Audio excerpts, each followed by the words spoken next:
Morning, y'all. We have a new Mizuno Driver to test, so we're going to start on the course and then we're going to go inside, show you the numbers at the end. I can't even remember what it's called. I've looked at the aftermarketing so we can see what they're saying, how that might apply to you, but I can't quite remember what it's called, and that's often a bit of a problem with these drivers that generally just perform really well. Before we start, in the comments down below, because we need you all commenting, because YouTube likes me to do these questions and then you comment and then it rates my video if it's good or bad. That's funny, isn't it? Mizuno Driver. Have you ever gamed one?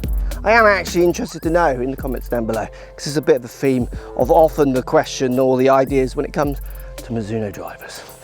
Down there, YouTube likes it.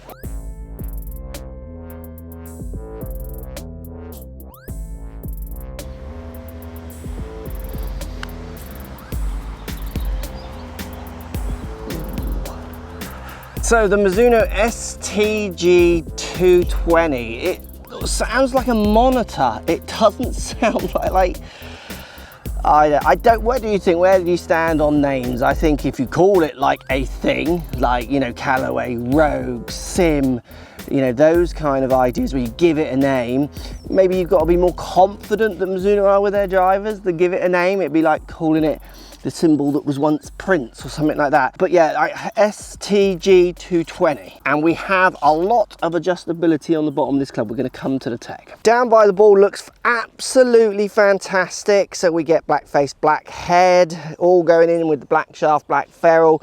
We see this graphiting on the top, and then we see the Running Bird logo to the solid bar of solid black on the top. It's a lovely round shape, I would say pretty classic looking. It looks great. It looks really, really good. Felt really solid off the first tee there. Let's give it another hit.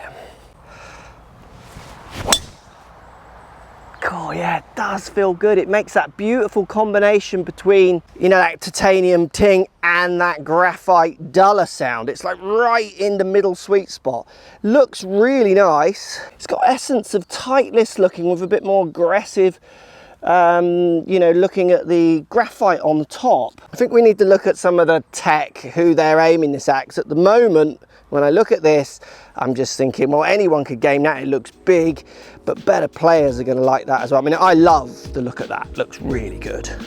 So looking at the tech, we've got a modern player's profile, deeper face, shorter back and front, but using a full capacity of 460cc head size, multi-thickness CORTECH Face. So they're playing with the thickness of the face, as everyone does, to try and keep those ball speeds up. New dual weight center slot allows 2 central back weights for deeper CG capability, higher stability, launch and spin. Greater draw and fade bias in the 2 other sliding weights, so they're increasing the adjustability of the club. Consistent solid feedback, which I've definitely felt on those 2 drives already. Quick shift adjustability, 4 degrees of loft adjustability, 7 to 11 degrees, a fine-tuned look and trajectory. So I mean, it does have one of the most adjustable necks out there. And then you've got the optimized wave sole, which we've seen in Mizuno clubs for a long time. I mean, this club is packed with as much tech as any other company. Which is always one of the really interesting questions. Why do these drivers not sell more? They look great, they sound great. I'm sure the numbers will be good, which we'll check. They're holotying in the green, so we're going to move on. Like, what is it that's making the mindset of golfers just go so much for those stereotypical drivers, where I don't see anything less in this one that I see in many other clubs? Like, nothing at all. I just see a good performing driver. If I go on past clubs performance and just a little start now, these ones don't feel that dissimilar, to be honest. So the head cover looks relatively average, but I literally don't care about that. Like, you're lucky if the head cover stays on for me. This is what I'm loving the most. Down by the ball, it does just look as good as anything. Like, really, really good. But it looks friendly too. Like, looking down at that, anyone could game that. I really do feel that. Grip feels good in the hands as well, this Lambkin grip. It just feels like a top quality, high class driver. Right, I'm going to hit this one hard, see what happens. I've actually come forward on the TA because these bunkers, I can't get over them. No, it's more the sun. The sun's not hitting us. I want some light in my video. Yeah, does feel great, like really good. I hit that pretty average as well. I think the movability as well is smart and clever. It gives the fitter more options than anything else. I mean, if you're someone who's really tinkering with that, often those golfers are a little bit more lost than found. I like the excess or the extent of the neck as well, and again, that's just great for the fitter. Yeah. Why do people not buy them as much? I literally don't get it. Hit this pretty average, it's come through the fairway. Oh, these are my dreaded bunkers. It's just good. It's just good. Greenkeeper's just working on the screen, so we'll move to the next tee. Sometimes I wonder if it is just too busy on the bottom, like does that put people off? Obviously you've got the ideas of fitting the centers and what have you, which maybe the bigger companies can get their claws into a little bit more. So if you're walking into your pro shop and it's in there more and the pro's pushing it in your hand because that's what they're selling, that's right or wrong, they've got to try and make a living. They can't just stock them all. It would cost them a fortune for the margins they make on these things. You know, if you don't get that spread across pro shops, I can see why people maybe aren't buying. People aren't buying this club, 100% they're not buying this club because of performance. This club, and I'll be shocked if the numbers are different, so maybe post in the comments down below if you can guess where the number will be. I mean, if I'm post-COVID infection, if I'm getting anything between 158 to 162 ball speed with this club, it's as good as anything. And there's certainly nothing out here at the moment suggesting that it isn't just falling into the same spot all the drivers I test fall into. What I am buying into a lot is how good this thing looks and how good it sounds. Like, it just sounds blooming fantastic, like really solid. I want to hit another one. Can it? It just feels brilliant. That's a good tee shot there as well, right through that gap. Amazingly nice. Should we go inside and look at the numbers and see if there's anything else in there? I don't think we need to talk about adjustability, but we will just a little bit before I was in. We need to talk about it, but it's not something people sort of say, so test if it works. It works subject to who's hitting it, subject to what you do. It won't change any of these adjustabilities on any of these drivers. Not going to change someone who hits a chronic fade or slice into a draw. That's not, even though it says draw and fade on it. If it helps reduce curvature, which it can for some golfers, they sometimes quickly override that as they get full back into their patterns. They regress to their mean, if you like. But the adjustability just gives options that I could tell this driver, if I was a fitter, to basically any handicap type, you know, because I can mix it around. And obviously with that neck sleeve, that's going to allow me to get, you know, up to 11 degrees loft. I mean, that's casting the net over a lot of golfers. Who could game this club? I honestly think anyone could. So you're just catching me collecting the last few shots of my indoor numbers. Not a bad shot, that one.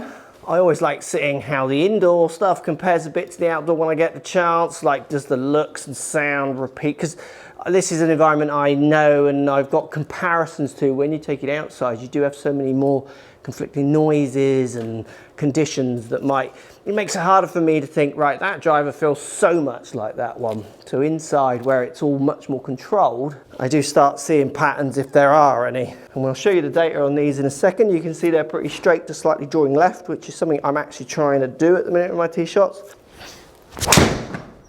Catch them thin out the bottom like that, something I do quite often as well. But I am really liking everything about what I noticed outside is the same in here. Look, sound, feel, and then in turn resultant performance, which will show you in the numbers. It's just like right on point. Bit of a high toe, didn't quite come back. Oh, it didn't come back at all. That's a wild one. See ya.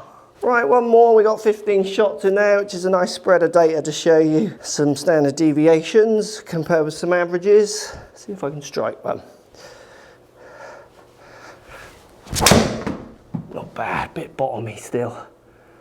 And maybe Healy giving it that little fade. Let's have a look at these numbers. So ball speeds are averaging 159.3 with standard deviation of 1.5, which is kind of where I'm settling at the moment. I need another fitness boost if I want to get that up to anywhere near gaming 165 like I'm topping out at 162, 163s at the minute, hitting 158s, averaging around 160. Just to let you know where I've got this one set. So I'm in this position. I could have these more forward. I've got them kind of in the mid. You could put them both in the back if you wanted to really change MOI. And I'm also in a standard neck in a 9-degree loft. Spin average at 2.3, launching at 12, average carry 277. I mean, with post-COVID numbers, I'm quite happy with that. I'm 280 with a slightly better batch. You can see they're averaging straight in the middle, but you could see they were left and right. So that's why you've got to be so careful with the average. Everyone saw the shot where it went miles right. So there's all shots. I have a spread of shots. A standard deviation of 4 yards from the 277 on 15 shots, which is not too bad. Just need to not hit this one here ever again. This batch is quite an easy aim, isn't it?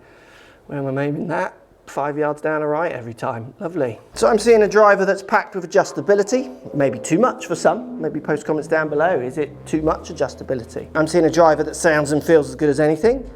I'm seeing a driver that, do you reckon I can hit a 165 ball speed? Should we do just one more go? I know some of you like just one more go. So thanks for watching. If you liked the video, I'm just going to hit a few more shots. If you're not into watching me get really hot and sweaty and make an idiot of myself, 165 ball speed in the comments. Do you reckon I can play it? If you want adjustability, it's got it. If you don't, just leave it. If you want adjustable neck, it's completely got it. If you don't want it, just leave it fixed. What it is it's one club that allows the fitter to do a lot of things. The wave technology that's been in their models for a while now, am I seeing the benefits in that? Impossible for me to tell, and it'd be impossible for anyone else to tell. Does it look and feel fantastic? Yeah, absolutely. It looks as good as anything. And if you wanted to work out if this wave is working, I would recommend it in around 2,000 shots over a series of days, intermediate shots. You're not going to find it unless you've got robots and stuff like that, and then you're still going to struggle. I think what this does is it shows how much trying to persuade a consumer with marketing is so powerful, because I don't see any difference in the performance for this or anything, and looks and feel. It's just really good.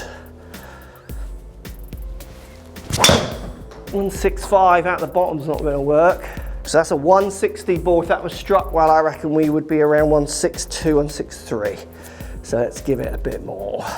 Wider stance, bigger backswing. Cane it. It's the wrong loft, so I'm going to lose speed because I've delivered the wrong loft high cut. 160 ball. Oh, I got a 170 prior to Christmas on or just after Christmas on 2 coffees. Definitely need to get COVID out of my system completely and get working out again. Not even Mizuno, anyone can blooming out me. Oh, I didn't hit that well. Such a shame. I reckon the speed's there.